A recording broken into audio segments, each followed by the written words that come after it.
Good evening, everyone, and welcome to this evening's final lecture in the fall 2009 series of ASC faculty lectures here at Adams State College. Tonight, it's my pleasure to introduce my friend, Ms. Cindy Whitney. She's an assistant professor in the sociology department in her second year, and she is, as we speak, finishing up putting the final touches on her PhD thesis. So next time I introduce her will be Dr. Cindy Whitney. Tonight she's going to talk to us about some research she did for her PhD thesis on women and gun ownership. And she is one. She knows what she's talking about. She is a woman who owns a gun. Several, actually. Well, we're going to hear about it. So, join me in welcoming our speaker, Cindy Whitney. Hello. Good evening. Like Dr. Stallo said, I'm Cindy Whitney. I'm an assistant professor in the sociology department, starting halfway through my second year now, I guess. Anyway, my talk tonight is on women and gun ownership, and the way I teach, my students in here know this. First off, I apologize in advance to the person videotaping it because I tend to pace. So you're going to be sitting here doing this a lot with the camera. I also like it to be very interactive. I really don't like standing up and talking at people, so if at any time during the talk you have a question, feel free to ask it. I'm going to ask for some class participation. Wow, audience participation. No, I'm not going to give you a gun and make you take it apart or anything like that. But I'm going to test your knowledge a little bit on some famous women shooters.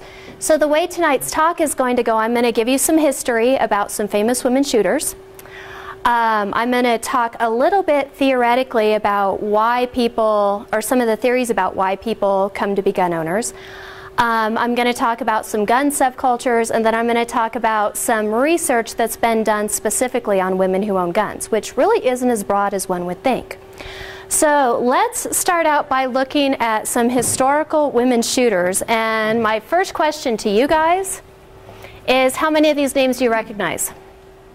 Lisa? 5. Which 5? Oakley, Calamity Jane, Belle Starr, and Holly and so I guess that's 4. Okay, you do. How about Bonnie Parker? Okay, Bonnie Parker. Who else do you recognize? Any others?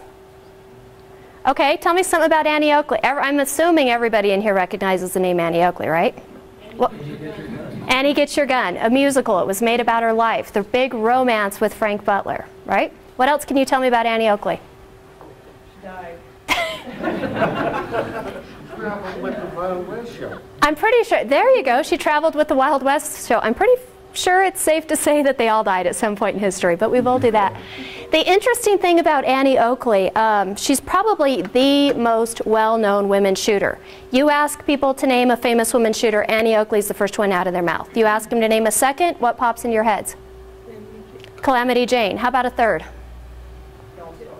Kinda, she's a criminal, but she's up there. Fourth? Bonnie and Clyde.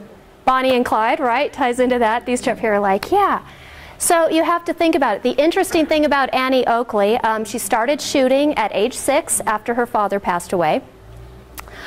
She started shooting to provide food for the family, and it's written that she actually learned to shoot rabbits in one shot because she didn't want to spoil the meat. So she started shooting at a very young age. She took her daddy's rifle. She had 6 siblings. She went out. She started shooting to feed the family. As she grew older, she actually started doing market shooting. She would actually go out and shoot meat and take it to the fancy restaurants of the time and sell the meat to them. When she was, I can't remember her age. I'm terrible with ages, as you guys all know this. She actually met Frank Butler. Buffalo Bill's Wild West show came through town.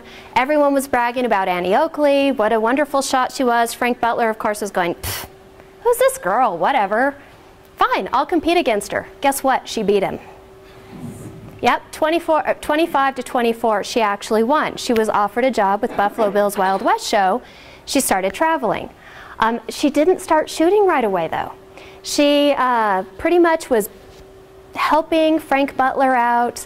One night, his regular partner didn't show up, was sick, something or the other. So they asked her to fill in. Well, the expectation was that she would stand there and look pretty and hold targets. She didn't like this idea. She went, no, I don't think so. In fact, she insisted on taking every other shot and hitting as many as Frank Butler did. Pretty much after that, she had her own spot in the show. Another thing about Annie Oakley, a lot of people don't know, this is pretty common, the image you would see with her. She's always dressed very feminine, right? Very ladylike. You would never see her in pants. You would never see her cussing. You would never see her hanging out with the fellas of the show. It's said she actually served tea after shows in her tent. She was the consummate hostess. So in terms of being a lady, Annie Oakley was most definitely a lady. And one of the reasons why Buffalo Bill hired her was not only because she shot really, really well, but because she epitomized this ladyhood. In fact, her feminine appearance fit well with Cody's experience, Buffalo Bill Cody. Buffalo Bill and his partner expressed the hope that the appearance of a woman shooter in the arena would reassure female viewers and calm their fears. Women and children see a harmless woman there and they don't get worried. So even back then, the idea is, oh, women shooters, wait a minute, what's going on? I don't think I mentioned before, but my dissertation is actually on gender pathways to ownership for women and guns, how and why women come to be owners through significant men in their lives. Tonight I'm just kind of going through the history and the theory a little bit. Lillian Smith, anybody know the name? Anyone? No guesses? No. Huh? No, this actually isn't Calamity Jane. I was bumping a slide ahead of myself, which I do all the time. Lillian Smith? She actually traveled with Buffalo Bill's Wild West show as well. She came onto the show while Annie Oakley was there. It would not be an exaggeration to say that they did not get along at all by any stretch of the imagination. In fact, she was criticized by Oakley for her shoddy work, poor grammar, and her ample figure. Apparently a bad thing to say to a woman back in the day. The differences between Annie Oakley and Lillian Smith is that Lillian Smith felt very comfortable competing against men. Annie Oakley was like, no, I just shoot really well. I'm not out to compete with anybody. I just shoot well. She was very demure, I can talk. If anyone accused her of being a feminist, she adamantly denied it. She's like, I am not a feminist by any stretch of the imagination. Lillian Smith should probably fit the definition of a feminist. The other difference between the two of them, aside from the fact that she fraternized with the men and Annie Oakley did not, is that Lillian Smith was of mixed race while Annie Oakley was absolutely white. So in these cases, she was often termed as the, wild child? The wild savage, the Indian princess. So she wore much more revealing clothing to do her act. She was actually featured more as like the wild Indian girl on the side of the horse, that kind of thing. So they had very different ways of approaching shooting. The other major difference, Annie Oakley used a shotgun. Lillian Smith actually preferred to use a rifle. So they were using two completely types of guns, but Annie Oakley didn't like. Annie Oakley actually left the show while Lillian Smith was there, and once Lillian Smith left, Annie Oakley came back for a little bit. One of those interesting things. Now, oh, here we go. See, I knew it was going to do it at some point. Calamity Jane. What do you notice difference between these two pictures and this picture? Huh? Little rougher, dressed like a man. What else? Unkempt. Unkempt. She's kind of dirty, right? Where the other two, they're in dresses, they're pretty, their hair is done. Calamity Jane, this one is not going to work at all. I give up. I'm just going to keep walking over. Calamity Jane is what we would call infamous rather than famous. When people talk about Annie Oakley, they talk about what a wonderful shot she was. When they talk about Calamity Jane, they often talk about what a wild child she was. She wore pants. She liked to hang out with men, which is a bad thing, apparently, in the 1800s. She swore and she drank liquor. So all these things kind of counted against her. She acted more like a man than any of the other two, and she reveled in it. She thought, hey, this is pretty cool. I can shoot. I can do all this other stuff. I may as well run with it. I may as well go with it. What's interesting about Calamity Jane is if you look at the real picture, this one, and I meant to put one on and I forgot, and the Hollywoodized version of her, who was played by Doris Day. Wee little bit of difference, right? If I were to do a quick little search, it's like Doris Day going like this, in a buckskin outfit, it's cinched at the waist, she's got these really cute little blonde ringlets going on, completely different image of how they work together. Later research on Calamity Jane actually talked about how she regretted her past life and all she'd ever really wanted to be was a wife and a mother. Okay, there's some question about whether that's true, whether she's kind of trying to backtrack a little bit and, you know, quote unquote, make up for past sins. We're looking at it like that. How about the name Osa Johnson? Ring any bells to anyone? Okay, how so? I think she and her husband, I think Martin, big game hunters in Africa and did a lot of filming. You're absolutely right. Yep, she and her husband Martin. I'm going to try it again. Nope, we'll go here. Often referred to as little big game hunters. She married her husband, who was a filmmaker, Martin, and she ended up traveling with him for 26 years after they got married. Went to Africa, did a lot of big game hunting. She's there with a pretty good-sized rifle. In terms of gender, it's interesting how she was framed, because she's out in the wilderness on film, shooting lions and tigers, and I don't think they have bears in Africa, but I could be wrong. But the way she framed it was, well, you know what? My husband doesn't really like to shoot, so I'm going to take over the feeding of our family, so I'm going to take on my wifely duties.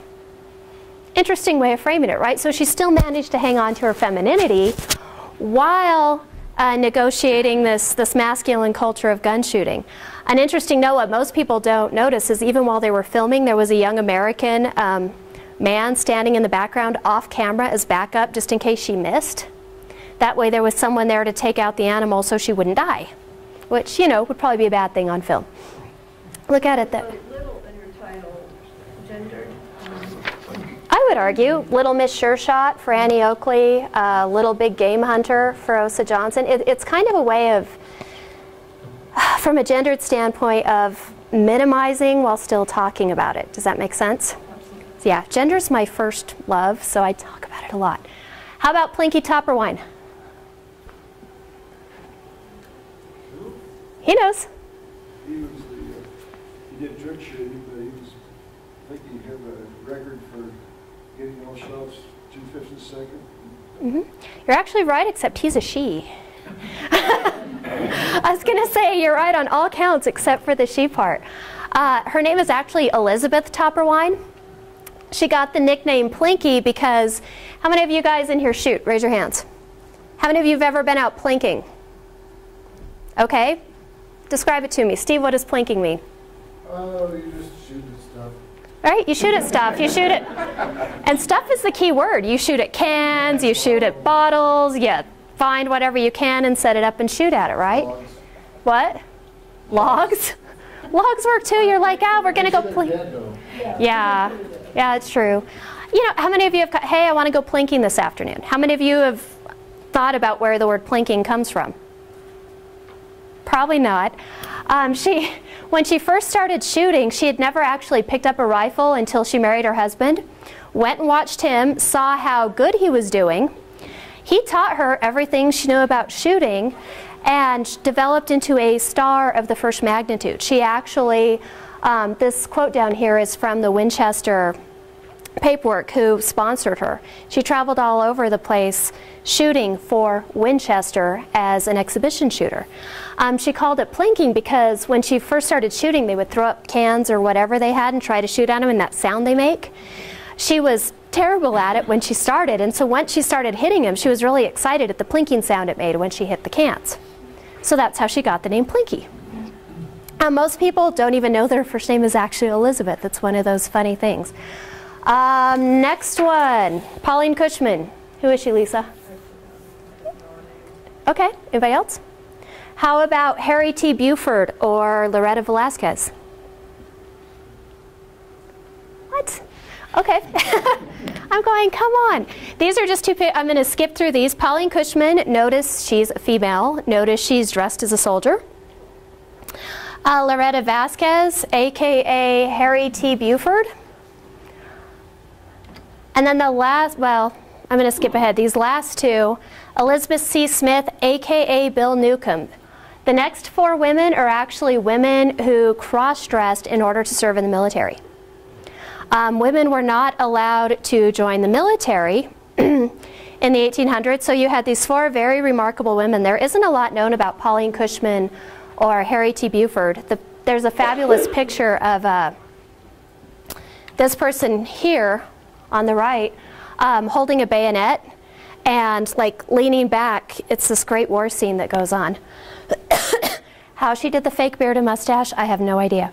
Elizabeth C. Smith, a.k.a. Bill Newcomb, cross-dressed to join the Army, volunteered for service in the Mexican War in 1847, where she managed to serve, and then switched over to a private in the Missouri Infantry, where she managed to serve for 8 months before her identity was discovered, and she was actually booted out because she was a woman.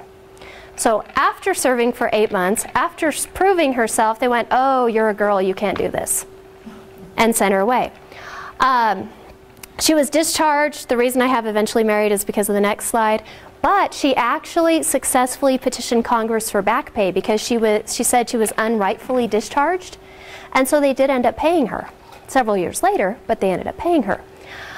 Jenny Hodgers is another one. Boy, this is even more than I usually pace. Jenny Hodgers went by the name of Albert Cashier. And she joined the Union Army in 1862. These two might be a little weird. Her true identity was never revealed while she was serving. No one ever knew that she was a she. They thought she was Albert Cashier. Never got married, lived as a man for the rest of her life. Her true identity, Jenny Hodgers, was uncovered during a car accident in 1911, because obviously it's you own the car, blah, blah, blah. But her biological sex wasn't uncovered until she actually passed away. So this is someone who went to the extreme in terms of living as a man in order to join the war, but then continuing on that way. Are there questions, by the way? Feel free to ask them as we go. Were those two the same people? Yes.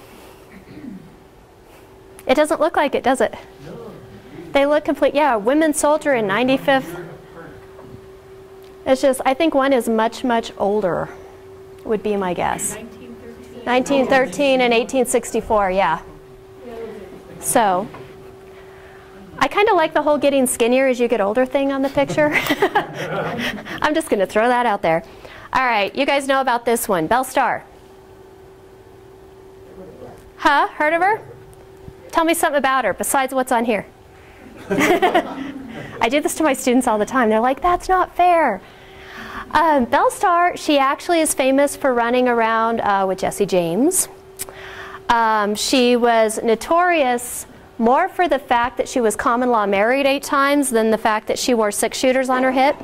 She kind of had the feminine thing going as well in terms of her dress. She wore, it was often velvet, it was cinched at the waist. She would often wear a cowboy hat with a giant plume sticking out of it, which was a little weird.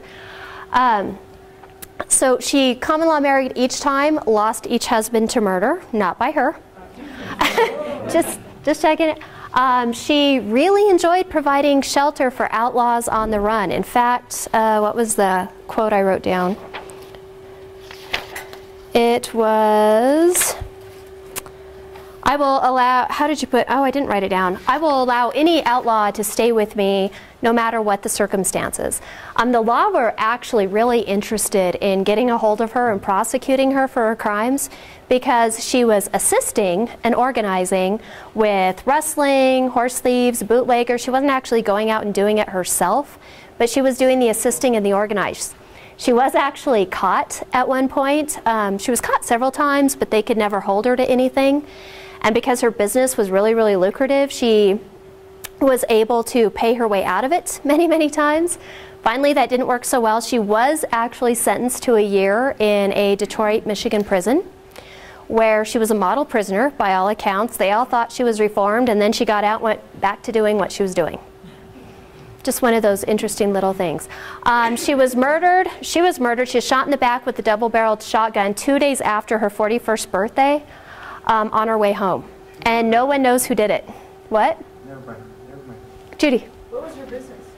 Her business was ranching. That's kind of like saying, you know, my business is this, but then everything else that goes underneath it. But it was kind of a front for people who were cattle rustling or horse thieving. She'd be like, no, these are my horses. I don't know what you're talking about. They just appeared with my brand on my land. Don't know how. That kind of thing. So that's how she did it that way. No one actually knows who shot her. She was actually, at the time she was shot, having a relationship with an Indian, so there was some concern that it was racially motivated.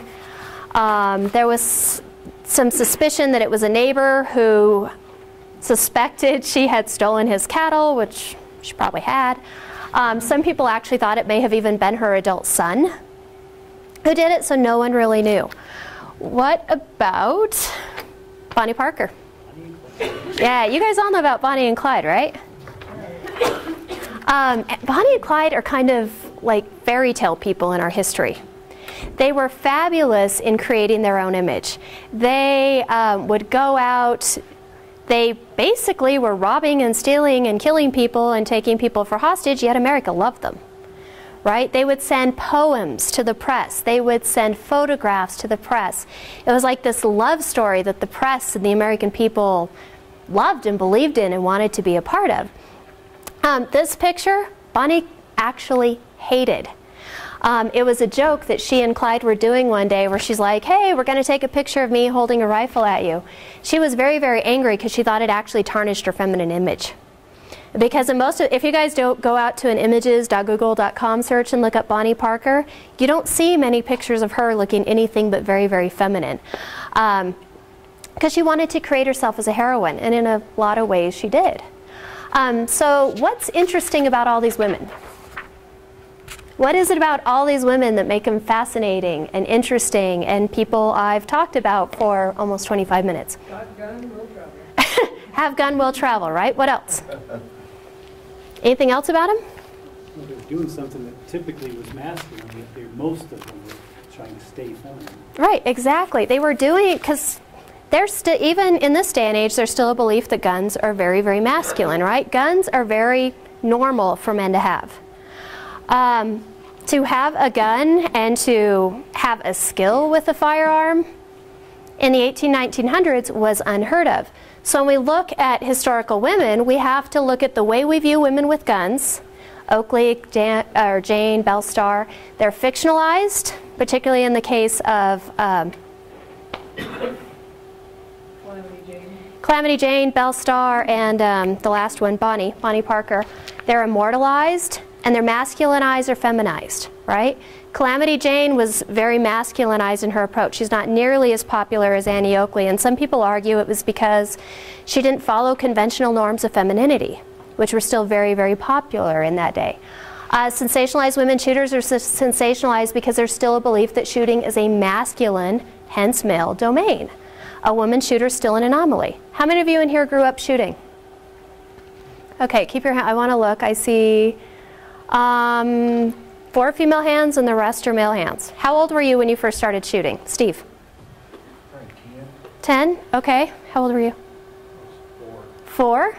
Okay. Who else? 4? She's shaking her head no. How old were you? Raise her hand. Okay. So you started her shooting when she was, okay. Kelsey, how old were you when you started shooting? Ah, okay. Do you have any brothers or sisters? Other brothers? Okay. So your dad didn't trust you to start shooting. Steve, how old were you? He's like, it goes back as long as I could remember. Switching over. I should have brought my clicker. It's driving me nuts to have to walk clear back over here. Most men start shooting at a very, very young age. When I started doing this research, it was 2007, and I was in a qualitative class and trying to figure out what I was going to do for a dissertation. And I happened to run into an anthropology professor on the stairs. And we were just talking randomly, blah, blah, blah. And he goes, yeah, I just got back from Taos. We were on a shoot down there. And I'm like, I don't think he's talking about Phil. And he went, no, there's a range down in Taos, New Mexico that we go shooting at. And I went, oh, okay, I grew up shooting. And so it ended up in this whole conversation about shooting and women shooters. And this is how my interest kind of sparked, because I've been shooting my entire life. But every time I tell people that I shoot, people always look at me and go, a women shooter. Interesting. Right? So this is kind of how my interest came about. And so I started looking up theories of ownership and why people choose to own guns, male or female.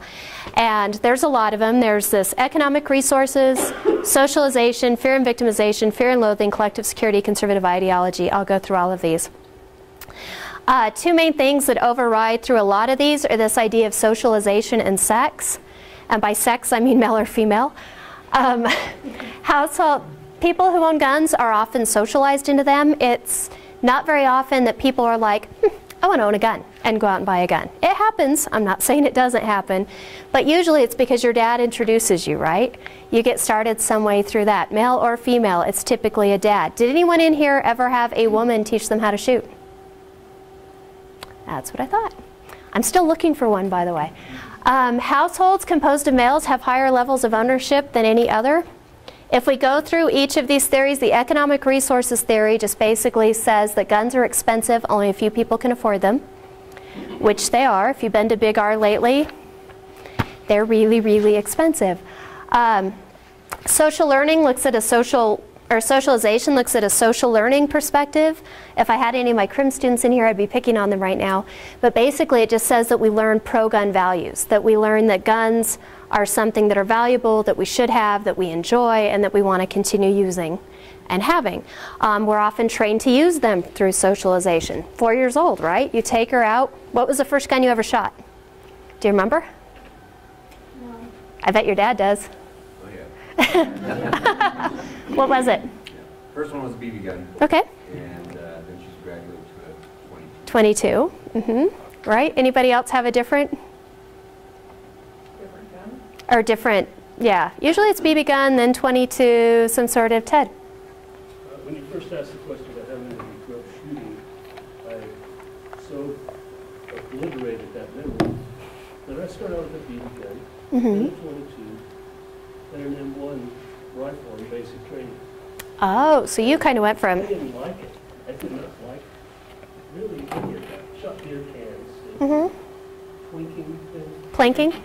Twinking. I like twinking. Twinking's a good word. Okay. So no desire whatsoever. It just never really turned me on. It Okay. kind of turned me off. Okay, the BB gun and the 22 or the later in the military? Well, definitely the military turned me on. It's actually when, Like peace symbol. yeah, it's interesting when you use different terminology. If you talk to anyone who's been in the military, they're weapons. If you talk to the NRA, it's a firearm or a gun. It's not a weapon. It's very distinct terminology depending on which group happens to be doing the talking. And again, it's a socialization. A lot of people are socialized in a military mindset. A lot of people are, it's fun, sport, protection, all these different things that go on to it.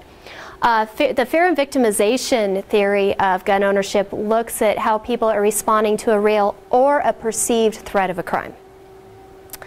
I had a young lady through somebody who knew me, knew I knew about guns, sent a young lady to me about a year ago, and she was living in a dangerous neighborhood, and she wanted to buy a gun. This was someone who had never held a gun in her life, and just went, I want to buy a gun. And my first thought was, well, okay, have you ever had a class? Do you know how to shoot a gun? Well, no, but I want one. She's like, because I'm afraid. Where I'm living, my car's been keyed, blah, blah, blah. My next question is, well, can you move? Right? Because I tend to fall into the belief that people should know what they're doing. Before. It's kind of like you should know how to drive a car before you buy one. You should know how to shoot a gun before you buy one, kind of thing. This young lady ended up going out and buying a 9mm. She sent me an email one day that said, hey, I'm going to go buy a gun today. What kind of gun do you think I should buy?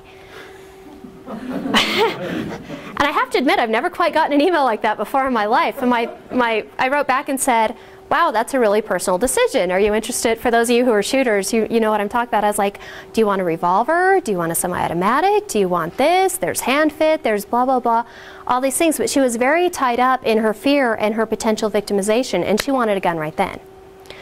In fact, I still don't think she's taken a class for it, and she's owned it for quite some time now.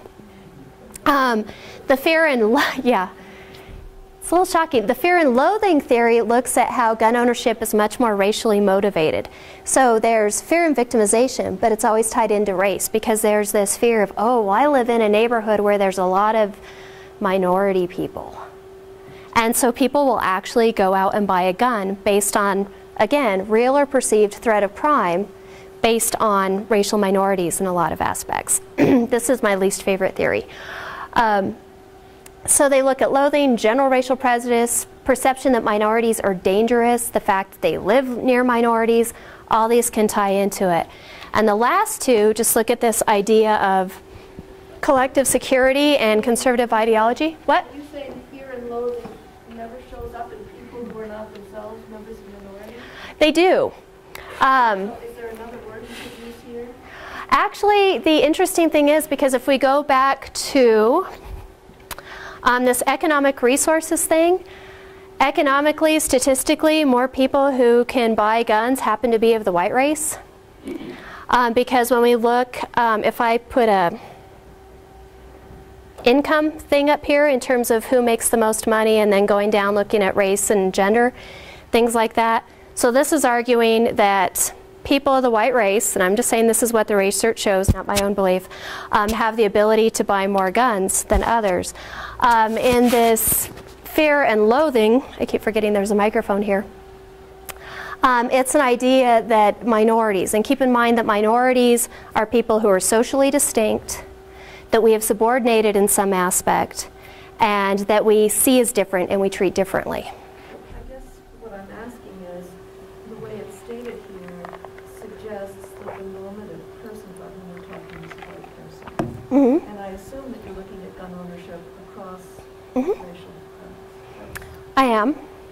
These are not my theories. These are theories that are out there. So yeah, I'm looking across, although I'll be perfectly honest, all the interviews I've done, only one person has been a person of color out of all the interviews I've done, because I put out a general call. It's snowball sample, which means people who know people. So I just let people know, hey, if there's someone who's a female and owns a gun who you think would be interviewed, let me know. Out of all of them, only one person is not white. So if you want to look at it that way. And again, that could be the area of the country I'm looking at, because I did most of my interviews in Kansas and Colorado. If I were in another area, it could be completely different. How many total did you interview? I interviewed 32 people. 31 of them were women. I did have one husband who inserted himself in the interview. And I'm getting off topic a little bit, but it's a story worth telling. It was a really frightening interview, if you want me to be perfectly honest, because I went to their place because I let the interviewees pick where they wanted to be interviewed. And I walk in, I have to draw this, there's no other way but to draw this. I walk into the house, and here's the front door, and there's boxes that are stacked right here. So you should be able to go in and go to the living room this way, or the kitchen this way. This is all stacked up, so you kind of have to go through here. The living room's over in this area. I was like, whoa, what are all those boxes for? Well, we want to be ready for when the terrorists come. Okay, that should have been my cue to turn around and walk away, but I went, how bad can it be? Come on. So walk in, walk around here. Here's the living room. The male, the husband, sits here. I'm sitting here. My interviewee is sitting here. The only way out, back around here. The entire interview was very, and I really do think it's because I'm a female. I don't think he would have done this had I been a male. But the first thing he does is he lifts up his shirt and he shows me the .357 strapped on his hip. And I said, oh, okay, what's that for? When the terrorists come. The house did not have air conditioning. It was summer in Kansas. They grow their own vegetables. Every question I asked, well, we want to be ready when the terrorists come. I'm like, okay. I was like, got that one. Then this gentleman proceeded to start pulling out ammo. Like he would just randomly pick something up and hand it to me and go, "What's this?" And I'm like, "Well, it's a 357. What's this? It's a 45 semi-wad cutter. What's this? It's a 22. Luckily, I'm able to answer his questions because I really don't know. Then he hands me this thing that I've never seen before in my life. It's full brass, flat top, completely sealed in brass. It's about the size of a 9mm, and he goes, "What's this?" And I look at it and go, "Ah, crap." I'm like, "I don't know." And I'm sitting here going, "Now what? Now what?" He goes, "Dang it, I was hoping you could tell me I don't know either." So I was like, "Whoo." Yeah. It was just one of those experiences where I drove to my major professor's house, I knocked on her door and said, "I need a beer." And after that, she pretty much told me I wasn't allowed to go do any interviews until I told people where I was going, what time I was going to be back, this, that, and the other. So it's been an interesting experience. I'm getting low on time, so I'm going to pop ahead a little bit because these last two, they're interesting, but they're not all that important. Let's look at some typical gun subcultures, and I bet a lot of you in here fall into one of these. There's three main that, well, maybe not the last one. Or maybe so, and in which case, don't raise your hand. I don't want to know. There's typically sporting, protection, and criminal. I'm not looking at criminal. I don't want to know. Your own business. Sporting takes into account target, competitive, historical reenactment, survivalist, hunters. There's other ones that go in there. Protection, self-protection, home protection are the two basics. But the type of gun owned that people choose to own often, by necessity, varies by their interest, right? Target shooting can be air pistol, air rifle, handgun, rifle, even shotgun if you're doing sporting clays, right? So it can be pretty much all of them. SAS just stands for Single Action Shooting Society. This is cowboy action shooting. These are the people who do the historical reenactments, and they are very, very, very specific about keeping everything historical. They sew their own clothes. It can't be machine stitched. They load all their own stuff. It has to be completely period pieces to compete in a lot of these. If we want to look at it from gender, these are really interesting because the men are allowed to wear period clothing, right, which are pants and this, and then people get on, in some instances, what's basically a rocking horse, kind of. A little more advanced, and you move, so you're like trying to shoot while you're riding on horseback. It's not a real horse, it's just a fake horse. Women are doing this in skirts. So women are competing at these events in long skirts because they're period pieces, doing the same thing. You're not allowed to compete unless you're dressed in period clothing, shooting period pieces. Are you riding side saddle or? Huh? A lot of them do the side saddle thing. I know, I'd have a hard enough time rocking back and forth while doing something. A lot of them adopt names like, there's one book I read by, her name is Abigail Cohn. She goes by Abby Oakley. All sorts of different hunters. It can be high-powered rifles. It can be shotguns. It can depending on what you're shooting. There were people in Kansas I talked to who had actually started shooting with 357s and 45s, which are handguns, because they wanted more of a challenge. I'm like, all right, more power to you, whatever. Survivalists tend to use all of the above, but they also include automatic weapons. Most of these up here don't use automatic weapons. They're not really needed so much. Yes, sir? Is it against the law to own an automatic weapon? Not necessarily. A lot of them are easily... Federal firearms license? You do have to buy one from an FFL, a federally licensed firearms dealer. A lot of guns are so easily converted to automatic that... That's against the law, too. Yeah, that part is, but it's still done. People... Huh? Collectors are allowed to have automatics too, correct? What was that? Collectors, What about them? they're allowed to own automatics. Yeah, collectors, if you have an FFL, like I'm Joe Average, I'm not going to be able to go out and buy an automatic firearm or an automatic. I tend to think of weapons when I think of automatics. I don't think weapon when I think of others. Yes, sir? Yes, you can buy one, but you have to pay a $200 Oh, is it? tax. Wow. See, I've never tried to buy one. Yes. Background check, and it's a special license, not just a regular FFL license. It's one that's specialized in non-FFL. he's probably a better person to talk to. I've never tried to buy an automatic weapon in my life. Yes? Military and law enforcement, where would they fit in the subculture? Under protection or? I'm actually looking at gun subcultures for non-professionals. Does that make sense? So the ones I was looking at were these. If we were looking at military law enforcement, it would probably fall under protection in terms of national or societal, in terms of that. But I didn't break them down by that aspect. Pardon me? You're, if you want to listen to guns, you are, or listen to stuff about guns. So let's talk about why women should have guns. And the research out there is interesting. Paxton Quigley is probably one of the most well-known writers about women and gun ownership. She has 2 books out. One, I can't remember the name of the 1995 one. I have a picture of it coming up. But her second one is Armed and Female in an Unsafe World. And when you see the pictures, they're kind of interesting. Her books are... I'm not sure how to take them every time I read them. She pretty much appeals to all groups. She appeals to single women, divorced women, separated, interpersonal violence victims, and mothers, because she often plays on their fears of, in general, of being a woman, being alone, something like that. She starts out her book with 4 scenarios. The first one is Barbara, who's a single parent. There's a rash of burglaries going on in her neighborhood, and so she buys a gun and then manages to chase the burglar off when they break into her house. The second one is this divorced mother of 3 who's out in the early morning hours alone, who helps another surprisingly single young woman out alone running away from someone who's chasing her. The fourth one is a woman who's dealing with an estranged husband who actually was threatening her, managed to kill her, and Quigley's response was, well, when she called police officers, it took 17 minutes for officers to arrive. Would the victim be alive today if she had a gun and knew how to use it? Probably. I think 17 minutes is a pretty good response time for police officers. I could be wrong, but you never know.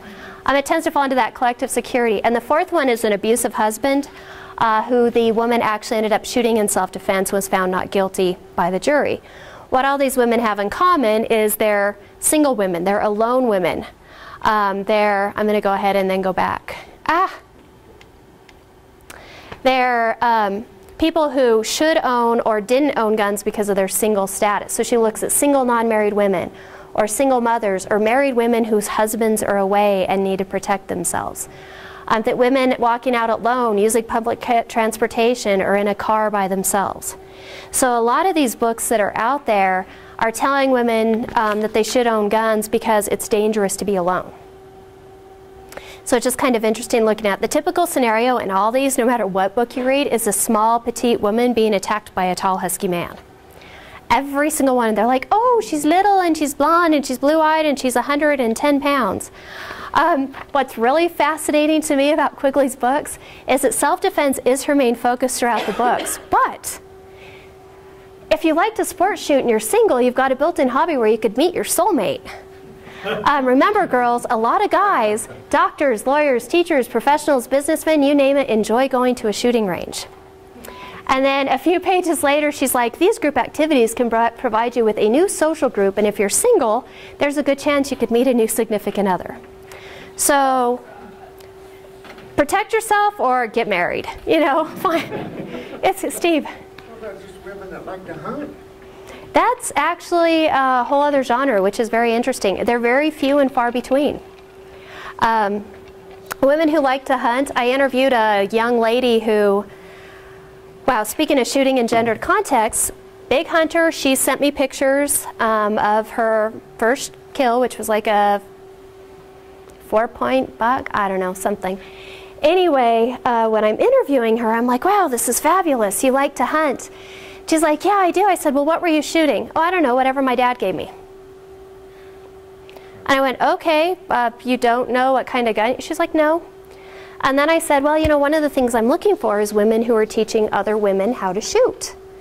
And she goes, oh, well, we took my 9-year-old niece out shooting this past weekend. I'm like, great. I was like, what were you shooting? She's like, well, we were shooting a .357. For those of you who shoot, a .357 is a really big gun for an adult, much less a 9-year-old, right? It has a lot of recoil.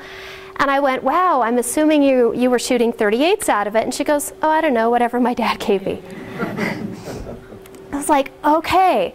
So yes, there are women out there, but unfortunately, and if we were talking about more of my results of my research, we'd be talking about how women actually reproduce gender in their shooting, how they actually are, yes, I shoot, and I'm this woman who likes guns, but you know what? This person knows more than I do. That kind of thing, which is unfortunately what I saw a lot of. There's this idea that women are constantly at risk. A lot of the research, a lot of the books out there are all about this fear motivation, right? The reason women buy guns is out of fear, so it's ignoring things like women who hunt, or women who like to target shoot, or women who like to do the cowboy action shooting, or the single action shooting society. So the people we're taught to fear are the strangers. Typically the strangers in the bushes, the scummy man who tries to rape him, who's a loner, unemployed, uneducated, and possibly homeless. Stereotypes. I already talked about alone women. I'm going to talk just briefly about the NRA and how they're trying to get women involved in the shooting sports. In the 1990s, the NRA, the National Rifle Association, actually began a concerted effort to get more and more women involved in the shooting sports. This is a direct result of lawsuits that were going on at the time that were attacking the gun industry. In fact, there were a couple of gun manufacturers that ended up having to file bankruptcy at this time. There was this fear that the shooting culture was disappearing, so the idea was that if women were involved, their children would be involved too. Which is kind of smart, right? Because women, mothers, decide whether or not their kids get to go out in a lot of aspects and shoot. They have a big play into it, not always. So there's two programs that were directed exclusively towards women. The first one, Refuse to be a Victim, which I think came out in 1993. 3-hour seminar, mentioned nothing about shooting. It was just safety tips for women. Women on Target, on the other hand, I've sat through a couple of the Refuse to be a Victim seminars. They're okay. It's things like don't walk alone, don't be out at night alone. Again, this whole alone women thing. Women on Target is actually a lot more fun, which is what it's designed to be. It's this great way to get women involved in the shooting sports in a fun, non-competitive, women-only, theoretically, although most of the instructors are men, environment. You can show up, it's like $20 for an entire day, and go. I've been to several, one where it was rifle, shotgun, handgun, one where it was just rifle and handgun, and then one where we also had archery that was out there, clay shooting, black powder shooting, so you really get to try them all. People who are interested in the shooting sports bring all their firearms. You can pretty much shoot every single rifle you ever imagined, every single handgun you could think of. There are no automatic weapons. At one of them, they actually started out all the women on air pistols, but they don't do that for the young boys, which I thought was interesting. Just tied in that way. Let's talk about finding, so when I first started this research, and I was looking for stuff to read, this is some of the pop culture stuff that's out there. See Sally Kick Ass, A Woman's Guide to Personal Safety. And it says Fred Vogt, I'm not entirely sure how to say his last name. If anybody ever wants to read any of these, by the way, let me know. I will happily lend them to you. It's just pages and pages of what not to do. If you're at a hotel, don't answer the door. Don't go get ice. Don't go do this. When you're on a plane, when you're driving in your car. This is Paxton Quigley. Unfortunately, when we talk about women and guns, I think we see this kind of image way too often, this very sexualized, super skinny, petite woman with a gigantic gun. Some of the other ones that popped up, Safe Not Sorry by Tanya Metaxa, who was at one point not the president of the NRA, vice president or something. Her Best Shot, again, nice little back view here. Gun Women, I don't know if you guys can see in the back, but there's little bullet holes in the middle there, and Blown Away. So when you're trying to do academic research, it's always best if you can find academic journal articles. Not so easy when it comes to women and guns. You get Not an Easy Target. You get this shooter. The girl on the right is actually holding a Competition 22, which looks like something from outer space. So when I was looking for academic resources, I found criminology articles which talked about women as victims, or women as perpetrating their own victims, because God forbid if a woman owns a gun, it's going to increase her chance of victimization. She's either not going to know how to use it, she's going to use it improperly, she's going to have it taken away from her and used against her. Okay, that's helpful. The medical information was all about how women shouldn't use guns because of pregnancy or possible pregnancy. Like guns cause pregnancy. Yeah. I actually wrote that in the margins. I'm like, can guns cause this? Wow, I didn't know that. Yeah, because it's like, oh, you should never shoot if you're this and that, because women, of course, are the future of our world, and our job is to have children and blah, blah, blah. And how guns affect suicide and homicide rates, or guns is a social problem, so they're a social ill that we need to get rid of. So it's been really interesting trying to find just pure research on gun ownership, particularly as it relates to women. This is just real quick. This is what my research really is about. I'm looking at gendered pathways. So my research questions was, how does the average woman become a shooter? I'm not interested in police officers. I'm not interested in military. I want to know how Joe Blow woman, average, so you, if you were 5 years older, would be one of the people I'm interested in interviewing. You know, who first taught you how to shoot? What's your first memory of shooting? When did you go out? Who took you? What did you shoot? These kind of questions. So pathways to ownership. And when I started doing these interviews, I started seeing emerging themes that were coming out. That women were doing gender, which if you were here for Dr. King's talk, you learned all about gender, and how women reproduce gender. If you want to know what those themes are, you'll have to wait till my next faculty lecture. Are there any questions right now? Yes? When you look at the women who portray themselves as males to get into the military. Say that again? When you look at the women who portray themselves as males to get into the military. Right. Did you see a motive? Was it patriotism? Some other reason? In most cases, it was pure patriotism. They wanted to fight for their country and they weren't allowed to. And so this was one way they could do it. And the military is a whole interesting other culture. How many of you guys have watched a parade with military people, and how many of the women are wearing high-heeled shoes while they're walking in a parade? Right? So it's like, oh, you're in the military and you can go out and fight for your country, but if you're going to march or put on your dress outfit, it's going to be a skirt and heels. For those women in here who have ever tried to walk across campus wearing heels, imagine trying being in a parade. Other questions? Any? Ted? As I alluded to earlier, You hate guns? it made me really think about some stuff I haven't thought about in a long time. And a 40-year career of teaching criminology and criminal justice classes, the issue of gun control has always come up. And my negative thing about the NRA is I think guns are a plague upon our society. We have the highest murder rates, highest gun rates in the world. On the other hand, gun control and drug control just don't work. Prohibition doesn't work. And what you made me think about that I haven't thought about in a long time is when I was in middle school or junior high, as we called it then, I went to an NRA class. And it was a great class about safety and how to use a gun appropriately and so forth, no matter whether it's for sport or hunting or whatever. And I have a very positive feeling about that. The thing about women and the NRA women's programs, I think they're right on time, because I also, in almost every class, bring up domestic violence.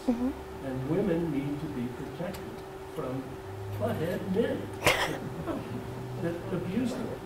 And That's for sure. Guns are the best way to do that sometimes. It can be. Too often.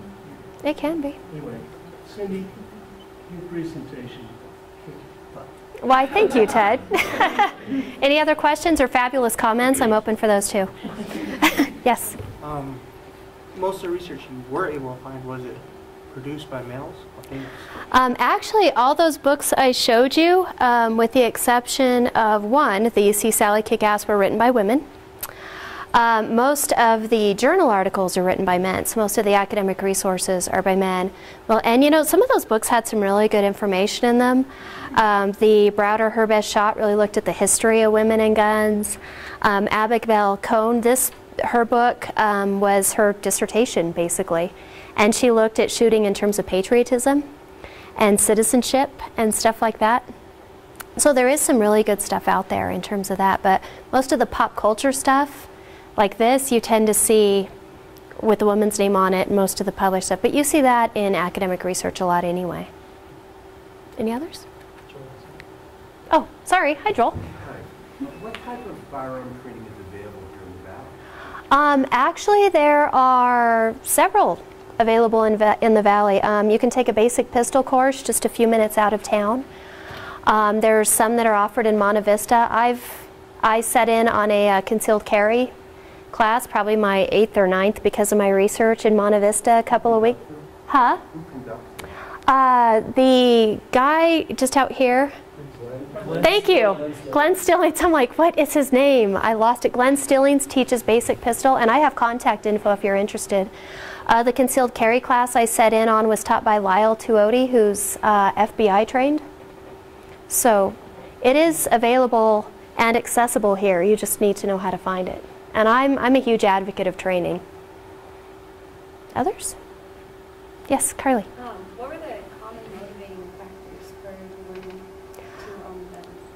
Interestingly enough, the common motivating factors were the men in their lives.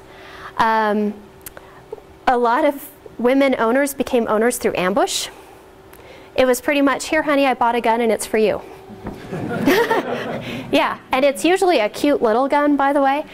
A lot of them were, I bought it for you because I'm going to be out of town and you need to be able to take care of yourself. I had women who bought a gun because they wanted their own gun and not one that belonged to somebody else.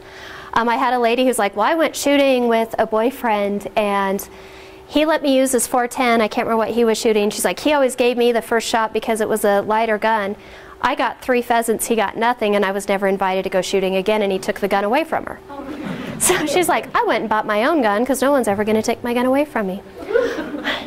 I had a lady who actually, when she got married, no, she still had the gun when she got married. When she had kids, she got rid of her gun because she was afraid that a child would get a hold of it, and instead bought a machete and kept it in her box spring.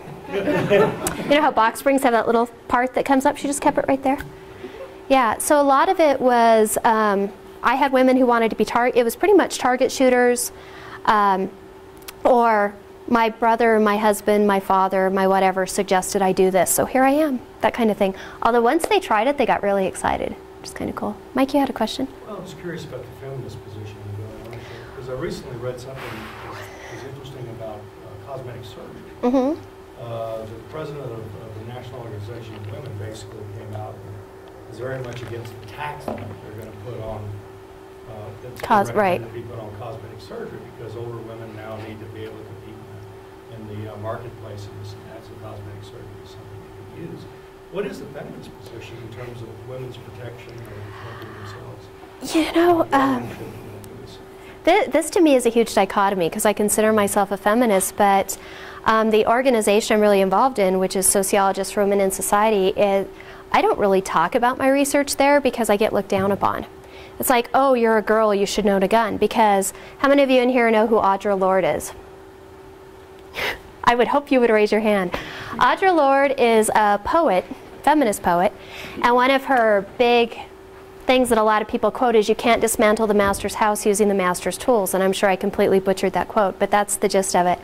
And there's this idea among feminists that guns are masculine tools used by men to victimize women, and therefore we cannot protect ourselves using those tools, that we should rely on the agencies of society to do it for us. Which sounds completely opposite to the feminist position, right? It's like strong women taking care of ourselves, except when it comes to self-protection, we shouldn't own guns. It's an interesting twist. Yeah, it's kind of like, you know, being a Democrat and owning a gun. People look at you like you have 3 heads. So, Joe. Are there any statistics that show how successful women were in protecting themselves from crime by Okay, there are lots of statistics about defensive or protective use. They call it defensive, I can't remember the term. The interesting is there are just as many statistics saying that people who tried to use guns in defensive cases were used against them. So it's pretty much back and forth. So you have a lot of cases, or a lot of people who say there were, wow, hundreds of thousands of cases last year where women protected themselves by using defensive firearm ownership, by just pointing a gun at someone. And then there are the people on the opposite side who just go, yeah, but you know what? Are you really taking into account? Because if you just say, I've got a gun, you know, if I hear someone breaking into my house and I yell, I've got a gun, and they run away, is that really a defensive use?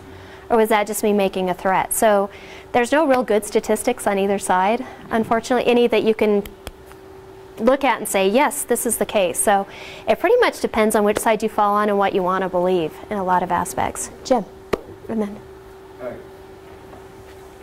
First part of my question, in the past 8 years, we've had more women in not necessarily combat roles, but finding themselves in combat, and the changing military and the changing approach and the changing nature of warfare. Is there research that you've seen that's showing a change in the trends with women in firearms?